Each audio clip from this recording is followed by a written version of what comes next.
Why was Cherry Smith wearing a cardboard box on her head? The entire class of 12-year-olds stared in disbelief as the teacher spoke. Class, I'd like to introduce our new student. Her name is Cherry. The class laughed uncontrollably. A girl, Bree, with blonde hair and a mean face, spoke out. Why's she got a box on her head? Is she really ugly or something? That's not funny. Come on, Mrs. Franklin. You can't seriously think I'm the one with the problem. This girl's the weirdo. As the teacher watched the kids make fun of Cherry, she couldn't help but wonder, where did this all start? After class, she took Cherry aside and got her to explain the full story. I was 7 years old and really liked a boy. I would see him every day and tell my friends how much I liked him. I dreamed about our wedding, but was too shy to ask the boy out. The teacher listened as Cherry continued. One day, while the boy was playing football, my friends convinced me to finally go and talk to him. I interrupted the football match. The boy I liked faced me, confused since we had never spoken. I like you, I said. Do you want to marry me? The teacher put her head in her hands, aware of how hurtful the boy's response could be for a little girl. Cherry continued. The boy burst out laughing. Then everyone on the pitch pointed and laughed at me and called me ugly, including my own friends. It was traumatizing, and I ran all the way home. I saw a pile of recycling on the street and grabbed this cardboard box. I've been wearing it ever since. Cherry finished telling her story to the teacher and went home alone. She walked in and found her mother, Nora, sitting in the kitchen. Cherry, still wearing her box, walked in and sat at the kitchen table. You think you could take off your box for me? Cherry just shook her head no, as the box swiveled around. Nora continued.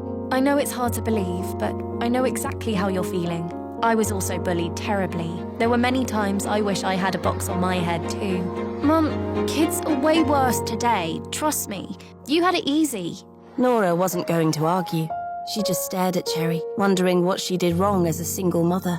If only things had been different. This is my fault, isn't it? No, Mum, you did your best. My best wasn't good enough. Ever since your twin brother was stolen at birth, if only I knew who the father was, I could try and track him down. You're doing this because you have a hole in your heart. A twin isn't supposed to be alone. I hope one day you find him. Who was Cherry's father? Will she ever find her long-lost twin? That night, Cherry stayed up late writing her blog. She had first started it to find her long-lost twin brother. Her mother had always talked about how they were separated at birth and hoped one day they would all be together. She never found her brother, but over time, Cherry's blog had evolved into her nightly therapy, where she shared her deepest feelings with her online friends. Hey, Ladybugs. Today was really hard. I went to a new school and kids laughed at my cardboard box. I just wanted to disappear, but then I thought of you guys. Thanks for being there for me. One comment popped up immediately from Sunnyboy16. It said, I believe in you, Cherry. Your blog is my lifeline. It's so important to know other kids have the same worries as me. I have a big day tomorrow, and it helps to know you're out there. Thanks for being you. Cherry was very grateful to read the comment. She thought of it as she drifted off to sleep. The next day, Cherry woke up and saw it was a sunny day. She looked out the window to enjoy the day, but instead, she found a sign on her lawn that said, Ugly Cherry lives here. She saw her mum run out and tear the sign up, but it was too late.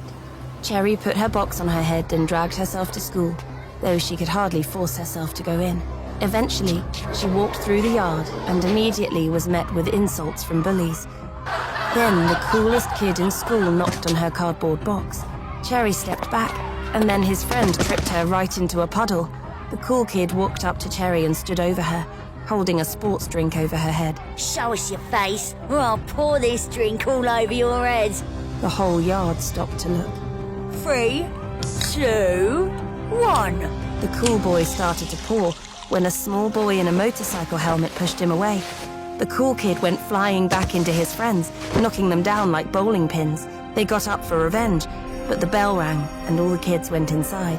The cool kid yelled back at the helmet boy. Who the hell are you? I'm Pete, and you shouldn't pick on kids. Who are you kidding?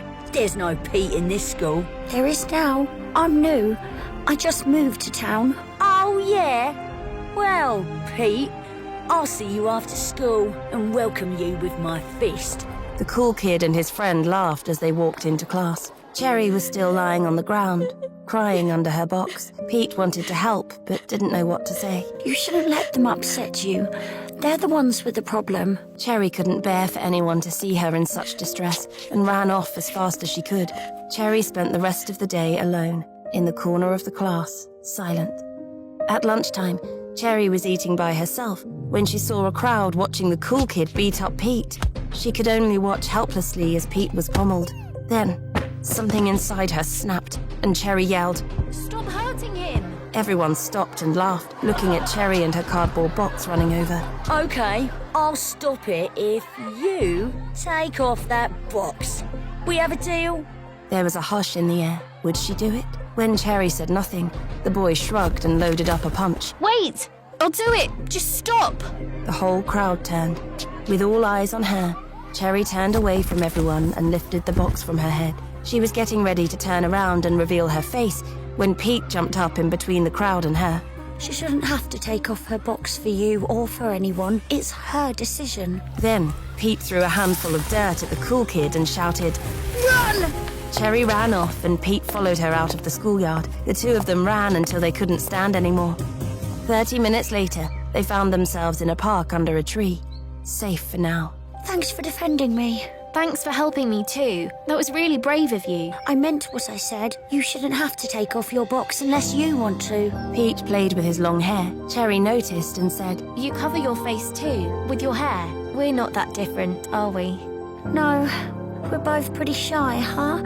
But for the record, I wish I didn't feel like I had to cover myself up. And I bet you feel the same way. I'm afraid of what people will say. Will they just call me ugly again? Laugh at me? Could I take it? You have nothing to worry about, Cherry. I'm sure you're very pretty.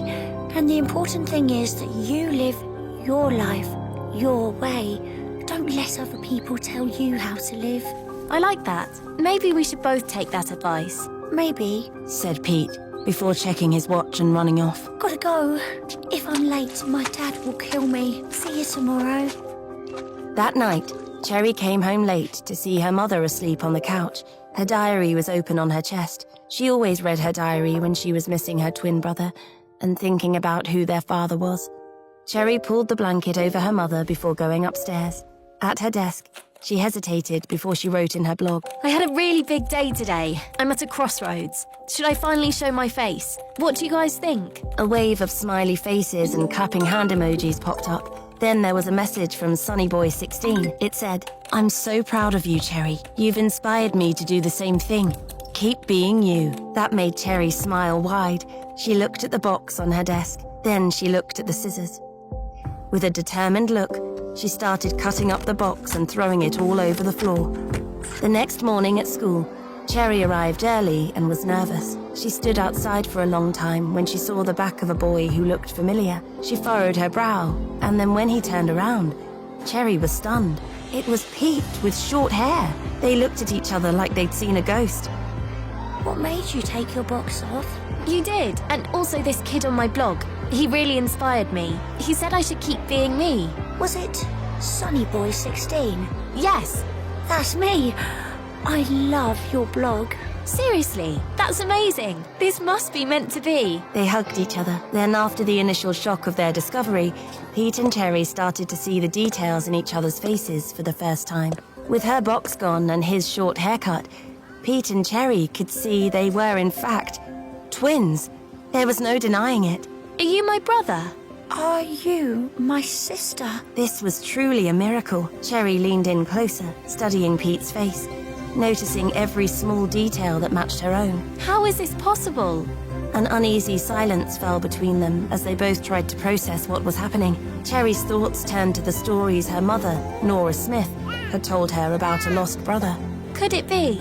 She felt a surge of hope mixed with fear. Pete, have you ever heard anything about having a sister or being separated from your family? No. I've lived with my dad for as long as I can remember. He never said anything about a sister. He really discourages me from talking about family. And what about your mum? Her curiosity rising. I don't have a mum. Never seen her. Your dad never told you about her? Pete's heart sank when he heard the question. He replied in a soft voice. He never talks about her. He warned everyone not to say a word about her. I think he hates her. Cherry couldn't help thinking. Why would Pete's dad hate my mum? Cherry's heart sank a little, but she sat down beside Pete and continued. My mum told me a story about my lost brother. She said we came to this city to find him. He was stolen at birth and has been searching ever since. We both have. Pete's eyes were filled with tears as he looked at Cherry. Is this all true?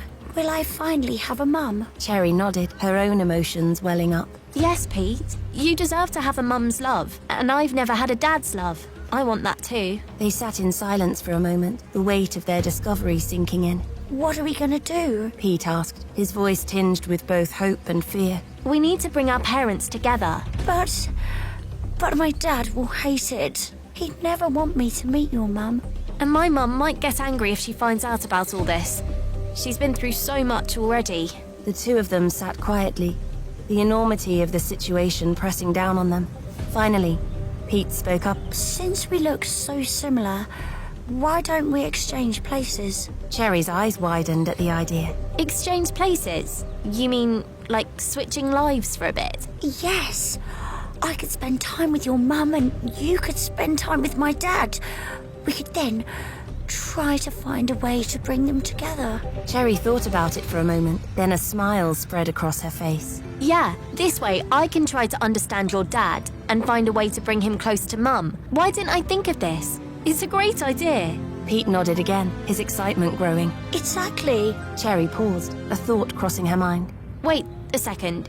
Who is your dad? Justin Hunt. Cherry's eyes widened in shock. Justin Hunt?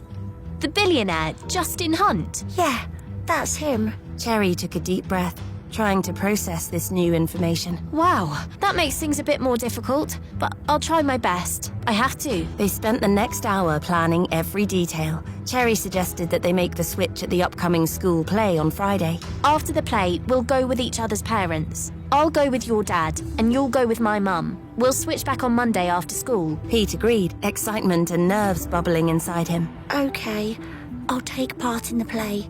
And after it's over, we'll make the switch. Cherry smiled, feeling a mix of anxiety and determination. All right, let's do this. The night of the school play arrived. Nora was very excited to see her daughter perform.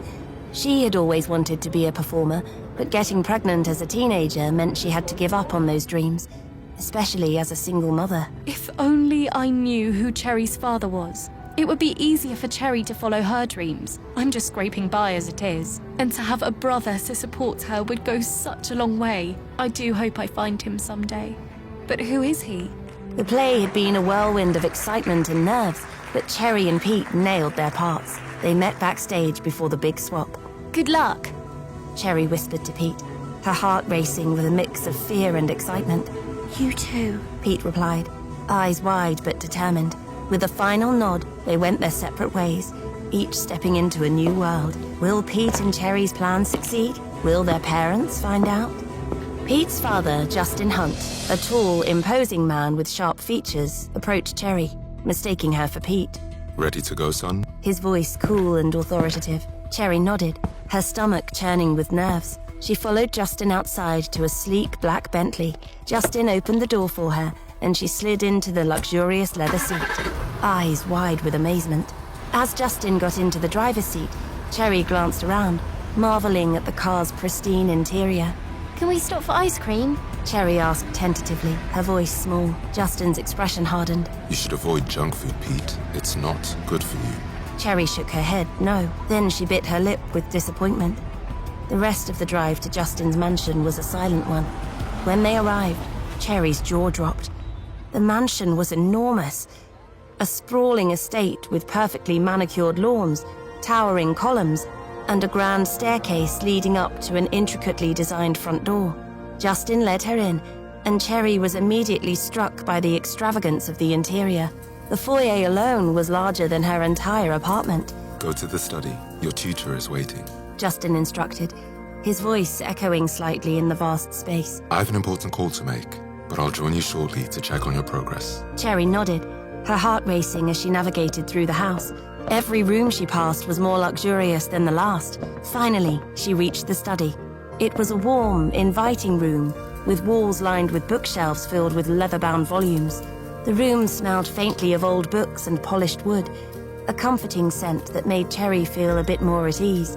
The tutor was a woman in her early 30s. As soon as her eyes fell on Cherry, she snapped and greeted Cherry with a smile. Good evening, Pete. Ready for your lesson? Yes. Cherry sank into the leather chair across from the desk, her eyes roving around the room. The tutor started sifting through Pete's assignments, but Cherry's mind was miles away. She couldn't shake the thought of how starkly different her life was from Pete's. The luxury, the opulence. Everything was so foreign to her. As she pretended to listen to the tutor's explanations, her mind was already at work. She needed to understand Justin Hunt and find a way to bring him closer to her mother, Nora. The realization that her mother's long-lost son had been living such a privileged life only fueled her determination to make her plan a success. Cherry's daydream was broken by the teacher's vicious words. Why haven't you finished your homework, Pete? Cherry stared at the tutor blankly as she continued. Judging from how stupid you are, you must take after your mother. Oh wait, that isn't quite right, because you're a little bastard without a mother, aren't you? Give me your hand. I'm going to teach you a good lesson today. Cherry stared at her, outraged. How dare she insult my mum like that? Has she been hitting Pete? She stood as tall as she could make herself and put her hands on her hips. She was about to hurl insults back at the tutor when the door opened. She turned to see her handsome father striding in. Cherry immediately forgot what had just happened. She leaped toward him as if she had wings. Justin took off his jacket and asked, How's Pete doing lately? He's not done his homework again. He's so stubborn. He just refuses to listen to me. He's making no progress and is lagging a long way behind his cousins. Justin frowned at her troubling report. Although his son's IQ was excellent, he always had trouble expressing himself. He walked up to Cherry, squatted down to face her, and asked patiently, Why didn't you do your homework? Cherry was so distracted by how handsome her daddy looked up close that she didn't say anything. Seeing the silent child, the tutor scoffed inwardly. She was more convinced than ever that he would never cry, make a fuss, or complain. Relieved, she started to spin more lies. I'm really at my wit's end, Mr. Hunt. Discipline and scolding don't work on him. Your only option now is to employ special methods for his education. This caught Cherry's attention. What does she mean by special methods? Justin's expression instantly darkened. He retorted fiercely, Pete is fine. He doesn't need to attend a school for children with special needs. If you can't teach him, then I'll find someone else. Lawrence? Yes, sir. Settle her wages immediately. She doesn't need to come in anymore. The tutor was shocked by his sudden anger. As Cherry watched the tutor walk toward the door, Cherry's quick mind sprang into action. Her big eyes stared up at Justin innocently, and she asked him, Daddy, am I a little bastard without a mother? Justin was taken aback. His son rarely spoke this much, and he couldn't understand where these troubling questions were coming from. He restrained his fury and asked gently, Who told you these things, Pete? Cherry stretched out her arm and pointed her chubby little finger at the door. She did. Lawrence grabbed the tutor and pushed her firmly out into the hallway. Lawrence was an efficient man. He managed to get the truth out of the tutor quickly. He came back in and explained what she'd told him. It's your uncle and his family that bribed her. They wanted to make Pete into a stubborn, problematic child so that their own children could take over your family business. Justin was ridden with guilt. He walked to the room where Cherry was playing. He saw she was playing with dolls and pretending that they were one big, happy family. I love you, Mummy. I love you, Daddy, she said to her toys. Justin walked over and sat beside Cherry. It's all my fault. I'm sorry, Pete. You're not a little bastard without a mother. In fact, you do have a mother. It's just... He paused. It's complicated. Cherry stretched out her little arms and hugged him. Everything will be fine, Daddy. Thanks for saying sorry. Justin sighed. Then he said seriously, We won't engage any more tutors. I'll be teaching you from now on. We'll get started right now. How about that? Cherry was taken aback. She hated having to do homework. Help! Pete! She screamed in her head. When Nora returned with Pete to her home, she found the child she thought to be her daughter unusually calm and composed. She walked over and patted the child on top of her head. You're so well behaved today, sweetheart. The soft lips pressing against his skin caused Pete to freeze. He was still not used to the closeness. Mummy's so gentle. He stared at her longingly and then noticed her looking at him with a half-amused smile. Time for a bath, my cherry. Alarm bells rang in Pete's head. If she bathed him, she'd definitely find out he was a boy and not Cherry after all. His identity would be revealed. Pete blushed. No, it's fine, Mummy. Nora chuckled softly and said, Cherry's a big girl now. Pete ran out of the room in a hurry after she put him down. He stood outside the door and listened to the movements inside, the running water, his mum in the bath, and then the sound of her walking around in her slippers. After confirming she had put her nightclothes on, he opened the door and saw her lying on the bed with her eyes closed. Sensing him watching, Nora said, Mummy is performing a very important operation in 2 days, Cherry. I need loads of sleep, so I'm going to bed now, all right? You're a surgeon. Of course I am. You know that. Pete paused. Had he just blown his cover? I know that, Mummy. I'm just being silly. Nora smiled at him and left. He had gotten away with it. After Pete's bath, he heard steady breathing coming from the bed, and he tiptoed over to his mother. He climbed onto the bed, found a spot in Nora's arms, and curled up close to her. Before he knew it, he'd fallen into a deep sleep, listening to her heartbeat. This is wonderful, he thought sleepily as he drifted off. I have a mum at last. At Justin's place, Cherry had no choice but to start tackling her assignments. She bit her pen and stared at the maths textbook. Her face wrinkled as she tried to make sense of it. Justin was sitting next to her. It had been 6 months since he'd last tutored his son. He pointed at the simplest question on the page and asked, Do you know how to solve this? Cherry's big eyes were completely blank. Justin flipped back through the book to where they'd been up to 6 months ago. What about this one? Cherry shook her head firmly. Justin took a deep breath and told himself not to get mad. He decided to try again. Who invented the light bulb? Full of confidence, Cherry answered. Idris Elba. Justin looked at his son, who was usually so solemn. He was so much more lively and animated today, but he couldn't help yelling sternly, Peter Hunt. Cherry looked up. Scared, Justin reined his temper in. The tutor was the one who taught the child all the wrong information, so what good was losing his temper with Pete gonna do? He said glumly. Let's continue tomorrow. Cherry heaved a huge sigh of relief. Justin rubbed his temples as he watched Cherry walk off to the other end of the room. Lawrence entered the room when Justin asked, Have you noticed Pete being different today? The abuse from the tutor must have been going on for a long time, but his son had never once mentioned anything. Yet today, not only had he spoken up, but he also seemed to have become a lot more cheerful. What was going on? Lawrence was about to say something, but Justin noticed that the child had fallen asleep on the sofa. He gestured to Lawrence to keep quiet. He walked over and picked up Cherry, intending to carry her into the bedroom. Cherry sleepily placed her arms around his neck and said, Mummy, I just found my twin brother. He looks just like me. Justin paused and frowned. He stared at the young child in his arms. Pete rarely asked about his mother. Justin had thought he wasn't curious about her.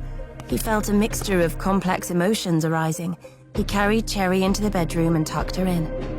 Cherry, pretending to be Pete, found herself in the grand dining room the next morning, the air filled with the aroma of freshly brewed coffee and baked pastries. The opulence of the room was still overwhelming, with its high ceilings, crystal chandeliers, and a large mahogany table set for breakfast. She glanced nervously at Justin, who was engrossed in reading the morning paper. Taking a deep breath, Cherry decided to probe gently. Daddy, I've been thinking about Mum. My mother. The change in Justin's demeanor was immediate. His expression hardened, and he put down the newspaper with a sigh. Pete, we've discussed this before. Did you forget the rule? No one in this house should talk about that woman. Cherry felt a pang of anxiety, but pressed on. I know, but it's just that sometimes I wonder. I feel like there's a part of my life that's missing, and Justin interrupted, his tone stern but concerned. Pete, is something bothering you? Are you feeling that I'm not paying enough attention to you? Do you feel unloved? Cherry swallowed hard, trying to navigate the delicate situation. No, it's not that. You've been great, Dad. It's just, I don't even know anything about my mum. Then I have these dreams where I have a twin sister. Justin looked as concerned as ever, but he swallowed hard and calmed down. Pete, there are some things that are better left undiscussed. It's better for you not to dwell on this. Cherry nodded, realizing that pushing further might only make things worse. She would have to find another way to get the answer she needed. Meanwhile, Pete, disguised as Cherry, was having breakfast with Nora in their modest kitchen. The contrast between this and the opulence of Justin's mansion was stark. The kitchen was small but cozy, filled with the warmth of home, cooked meals, and the love of a caring mother. Pete took a deep breath, trying to muster the courage to ask the question that had been on his mind since he met Cherry. Mum, can I ask you something? Nora looked up, her eyes kind and attentive. Of course, sweetie. What is it? I was wondering about my dad. Who is he? What happened to him? Nora's face went pale, and she seemed to struggle for words. The memories of the past came rushing back to her, and she could feel tears welling up in her eyes. Cherry, I don't know how to explain this to you. Nora remembered the shock, the fear, and the overwhelming sense of betrayal she felt when she discovered she was pregnant. She was young and hopeful, about to be married to Anthony Gray. But her world was turned upside down when she fainted one day and learned she was pregnant. The doctors told her the news, and she felt her world collapse around her. She had been a virgin, and the pregnancy was a mystery that filled her with dread and confusion. Her father, Henry Smith, had always been harsh and unloving. He saw her as an embarrassment, a burden on the family. When the pregnancy was discovered, Henry's reaction was brutal. He demanded to know who the father was, but Nora had no answers to give him. Pete could see the tears starting to form in Nora's eyes, and it broke his heart. He wanted to comfort her, but didn't know how. Mum, it's okay. You don't have to tell me if it's too painful. Nora shook her head, wiping away the tears. No, you deserve to know. I wish I had answers for you. I wish I could tell you who your father is, but I can't. All I know is that I love you more than anything in this world, and I've tried to give you the best life I could. Pete felt a surge of affection for Nora, understanding the immense pain and sacrifice she had endured. I love you too, Mum. You're the best. Nora smiled weakly, her heart heavy with the weight of unspoken truths. Thank you, Cherry. Now, why don't you go play your game? I have some work to do. Pete nodded, sensing that Nora needed to take some time alone. As he left the kitchen, he couldn't shake the feeling of sorrow and confusion that lingered in the air. Pete, still adjusting to his new role as Cherry, sat in what was supposed to be his room. Feeling overwhelmed, he picked up the iPad and went to Cherry's blog, where they could leave each other direct messages. As soon as he logged in, he saw Cherry's avatar online. He quickly connected with her. Cherry, how's it going there? Pete typed eagerly. Cherry's reply came almost immediately. Hi, Pete. It's been interesting. I tried asking your dad about my mum, but he shut down the conversation pretty quickly. He said they have a rule not to talk about her. Pete felt a pang of disappointment, but wasn't surprised. Same here. I asked Mum about my dad, and she got really emotional. She didn't give me any straight answers either. It's like they're hiding a huge secret. Yeah, I feel it too. There's something off about this whole situation. Like there's more to the story that we're not getting. So, what do we do now? It's not going to be easy to bring them together. We might need a new plan. Cherry typed, her words carrying a hint of seriousness. Pete was intrigued. What are you thinking? Cherry's reply was enthusiastic. I just might have the perfect plan, but you'll have to wait until Monday at school for the details. Pete groaned playfully. Come on, Cherry. Tell me now. Patience, Pete. Trust me, it'll be worth the wait. Cherry replied with a winking emoji. Monday finally arrived, and Pete and Cherry met in their usual spot at school, their excitement barely contained. Cherry wasted no time in explaining her new plan. Okay, so here's the plan. She began, her eyes sparkling with excitement. We need to get our parents to the school together, and the best way to do that is to get into trouble. How are we going to make that happen? We're going to have a fight. Pete's eyes widened in surprise. A fight? Are you serious? Yes, if we make a big enough scene, Miss Morris will have no choice but to call our parents. And once they're here, we'll figure out a way to make them talk. Pete thought about it for a moment, then nodded slowly. It's risky, but it might just work. How do we make sure it's convincing enough? We need to make it look real. We'll start arguing about something trivial and then let it escalate. Just follow my lead. Pete still seemed unsure. But what if Miss Morris doesn't buy it?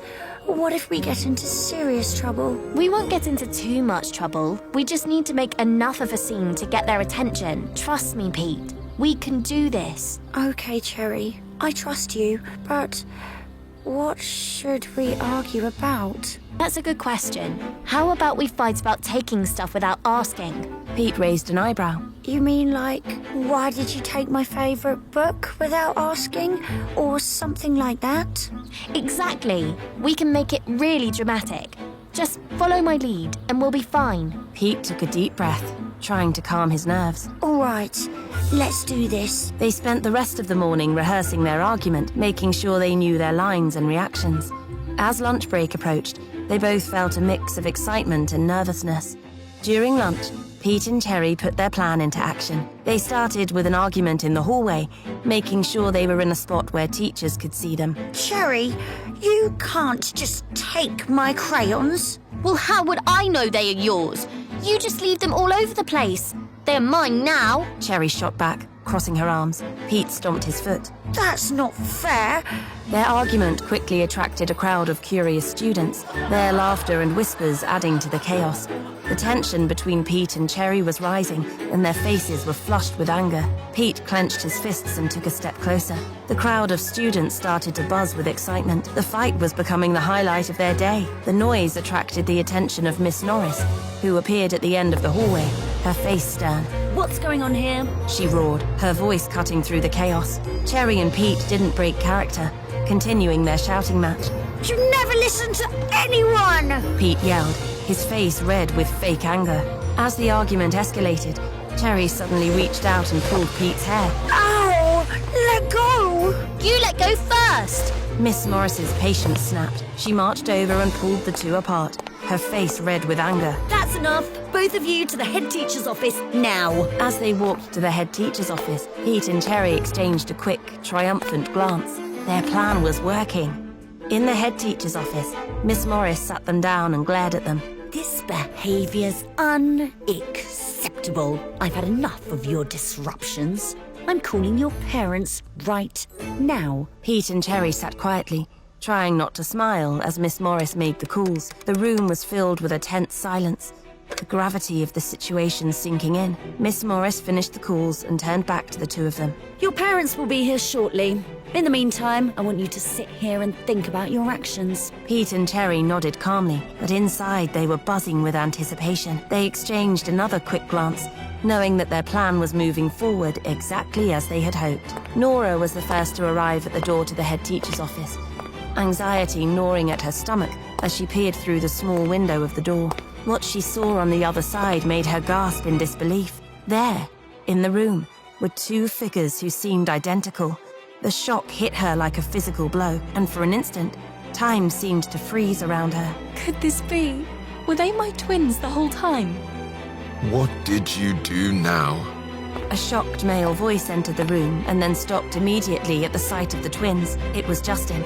Justin and Nora turned to each other, staring like their world had just imploded. For Nora, painful memories flooded back. Years ago, in the dimly lit hospital room, chaos had erupted. Nora, weak from childbirth, had barely been able to comprehend what was happening. She remembered the desperate struggle, reaching out for her newborn twins, as her father, Henry, tried to brutally snatch her twins from her. Nora had held on to Cherry, but Henry took her baby boy away from her grasp. Give me my son back. Where are you taking my son? Bastard children deserve to die.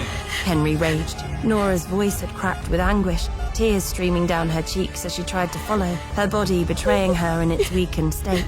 Henry had vanished through the hospital doors, the boy crying in his arms, leaving Nora on the cold floor, clutching a newborn Cherry tightly to her chest. She felt like a part of her was being snatched from her, torn away. Never in her wildest dreams had she imagined that she would have these kids. How did Nora get pregnant? How did Justin get custody of Pete? Will Cherry and Pete's plan work, or will they be separated again? To find out what happens next, listen to Saving Nora exclusively on the free Pocket FM app. Tap the install button and continue the story right now for free.